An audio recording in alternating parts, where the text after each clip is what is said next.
नमस्कार, SBT news में आपका स्वागत है। पेश 28 अक्टूबर शनिवार दोपहर 3:15 बजे राजस्थान की 15 बड़ी खबरें। इस न्यूज बुलेटिन के प्रायोजक हैं विनी केक अनमोल। तो सबसे पहले एक नजर डालते हैं आज के हेडलाइंस पर। पैरा एशियन गेम्स में भारत ने लगाया मेडल्स का शतक, पीएम ने दी बधाई।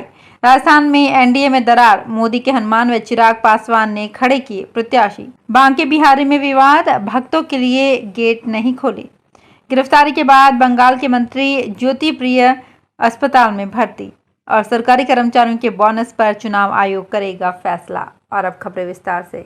भारत के पैरा एथलीटों ने शनिवार को इतिहास रच दिया। भारत के खिलाड़ियों ने हांगजो पैरा एशियाई खेलों में 100 पदक जीते। भारतीय पैरा एथलीट्स ने पहली बार 100 पदक का आंकड़ा छुआ है, जिससे ये उनका अब तक का सबसे सफल पैरा एशियाई खेलों का अभियान बन गया है।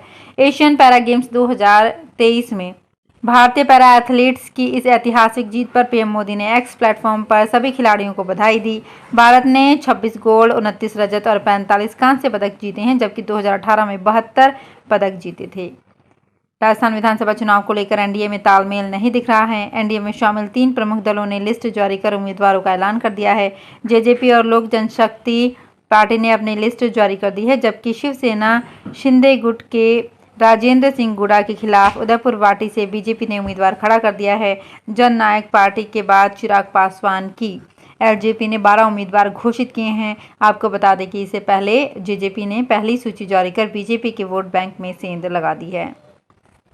मथुरा के बांके बिहारी मंदिर में शरद पूर्णिमा पर विवाद हो गया। शनिवार को भगवान को जगमोहन में विराजमान कर सुबह दर्शन कराना था, लेकिन सुबह श्रृंगार भोग के पुजारी ने ऐसा नहीं किया। पुजारी ने भक्तों के लिए मंदिर के पट ही नहीं खोले और गर्भगृह में ही भगवान की श्रृंगार आरती कर दी। इसके बाद जब राजभोग के पुजारी मंदिर पहुंचे, तब उन्होंने भगवान को जगमोहन में विराजमान कराया, फिर मंदिर के पट खोले। ये सब होने में करीब 45 मिनट लगे। तब तक मंदिर के बाहर करीब 1 लाख भक्त खड़े रहे। एनफोर्समेंट डायरेक्टरेट ने 27 अक्टूबर को पश्चिम बंगाल के वन मंत्री ज्योति प्रिय मलिक को गिरफ्तार किया। ईडी ने उन्हें कोर्ट में पेश किया, जहां वे बेहोश होकर गिर गए। उन्हें बालकनी में ले जाया गया। कुछ देर बाद उन्हें पीने के लिए पानी दिया गया। इसके बाद अस्पताल ले जाया गया। जांच में मलिक को गुर्दे की बीमारी निकली है। मलिक को 6 नवंबर तक ईडी की रिमांड पर सौंप दिया है। राजस्थान के सरकारी कर्मचारियों को दिवाली का बोनस मिलेगा या नहीं, इसे लेकर कर्मचारियों में असमंजस की स्थिति बनी हुई है।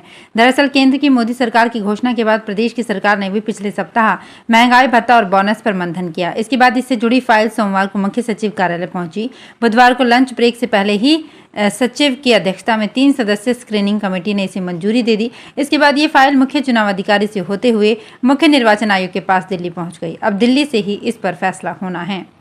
राजस्थान में नई भर्तियां निकलना तो दूर, पहले घोषित हो चुकी भर्तियां भी लगातार अटक रही हैं। अब नए मामले के अनुसार मदरसा बोर्ड की शिक्षा अनुदेशक और कंप्यूटर अनुदेशक भर्ती भी स्थगित हो गई है। इन दोनों भर्तियों में 6,843 पद थे। संविदा आधारित इस भर्ती के लिए आवेदन प्रक्रिया 27 अक्टूबर से प्रारंभ होने वाली थी। आवेदन की अंतिम तिथि 25 नवंबर तय की गई थी।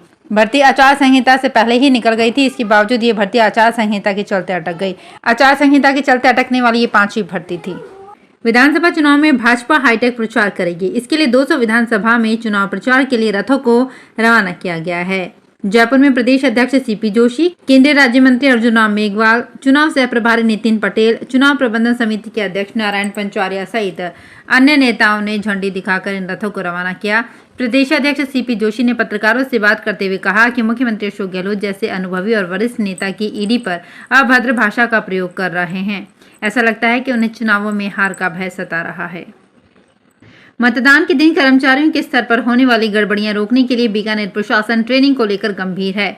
इसी के मद्देनजर विधानसभा चुनाव में ड्यूटी करने वाले कर्मचारियों को इस बार ट्रेनिंग के बाद परीक्षा भी देनी होगी। उन्हें 90% नंबर लाने होंगे और ऐसा नहीं कर पाए तो दोबारा एग्जाम लिया जाएगा और तब उन्हें डीए जेब से भुगतना पड़ेगा। जिले की 7 विधानसभाओं में चुनाव करवाने के लिए 2200 पोलिंग पार्टी बनाई गई है और प्रत्येक में पीठासीन अधिकारी व 3 पोलिंग ऑफिसर सहित 4 कार्मिक शामिल हैं। बीकानेर में करीब 8800 कर्मचारियों को ट्रेनिंग दी जानी है। उदयपुर में डबोक स्थित महाराणा प्रताप एयरपोर्ट पर विंटर शेड्यूल 29 अक्टूबर से लागू होगा। इसमें एक शहर सूरत बढ़ाया गया है, जबकि उड़ानें 4 बढ़ाई हैं। अब 9 शहरों के लिए 22 उड़ानें चलेंगी। दिल्ली, मुंबई और जयपुर के लिए 1-1 उड़ान बढ़ाई है, जबकि सूरत की नई उड़ान मिली है। इसी शेड्यूल के लिए पहले 11 शहरों के लिए 28 उड़ानें प्रस्तावित थी। इस हिसाब से 2 शहरों राजकोट और पुणे कम मिले हैं, जबकि 6 उड़ानें भी कम रही। इन 5 उड़ानों में दिल्ली की 2, मुंबई व बेंगलुरु की 1-1, राजकोट पुणे की नई उड़ान अभी नहीं दी गई है। हालांकि ये शेड्यूल के बीच बढ़ाई भी जा सकती हैं।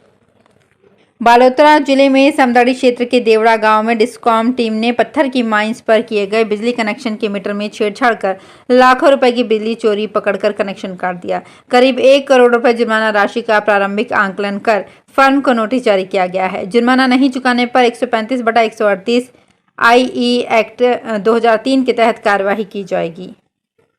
बाड़मेर जिले के शिव क्षेत्र का मठरानी मेघवालों की बस्ती बूथ में ना मोबाइल नेटवर्क है और ना ही बिजली है। जिले की 7 विधानसभाओं में कुल 2233 बूथ बनाए गए हैं, जिनमें जिले के 19,15,000 मतदाता मतदान करेंगे। प्रशासन की ओर से 7 विधानसभाओं में से 63 ऐसे बूथ बनाए गए हैं जहां मोबाइल नेटवर्किंग नहीं होगी, यानी इन बूथों पर मोबाइल व इंटरनेट काम नहीं करेंगे।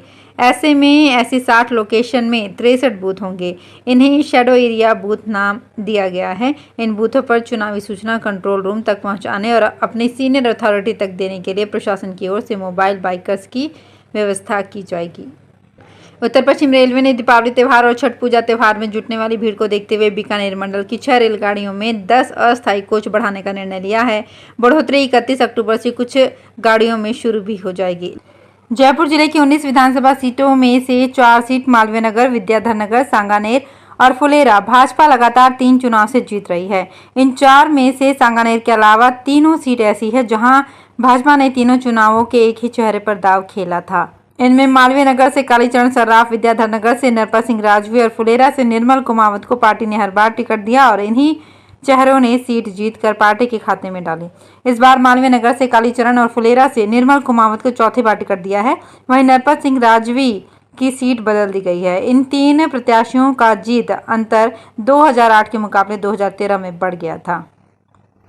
विधानसभा आम चुनाव 2023 में अजमेर जिले के 416 केंद्रों पर इस बार 10% से ज्यादा मतदान बढ़ाना जिले के निर्वाचन विभाग के सामने सबसे बड़ी चुनौती है। जिले में कुल 1937 मतदान केंद्र हैं। इनमें से 23.79% मतदान केंद्रों पर इस बार मतदान का औसत बढ़ाना है। पिछले विधानसभा चुनाव में जिले के इन 416 मतदान केंद्रों पर 65% से कम वोटिंग हुई थी। जिला निर्वाचन विभाग प्रतिशत बढ़ाने के लिए स्वीप के तहत गतिविधियां कर रहा है। बूथ अवेयरनेस ग्रुप बनाए गए हैं। इनमें महिला आंगनबाड़ी कार्यकर्ता, आजीविका के सदस्य, BLO को शामिल किया गया है। आदर्श आचार संहिता प्रभावी होने के बाद राशन वितरण किट के लिए उपभोक्ताओं को करीब 15 दिन का इंतजार करना पड़ सकता है। पिछले महीने वितरित किए गए राशन किट में मुख्यमंत्री अशोक गहलोत की फोटो लगी थी, लेकिन जैसे ही आचार संहिता लगी, राशन किट के वितरण पर रोक लगा दी। अब नए सिरे से राशन किट की नई पैकिंग में की जा रही है।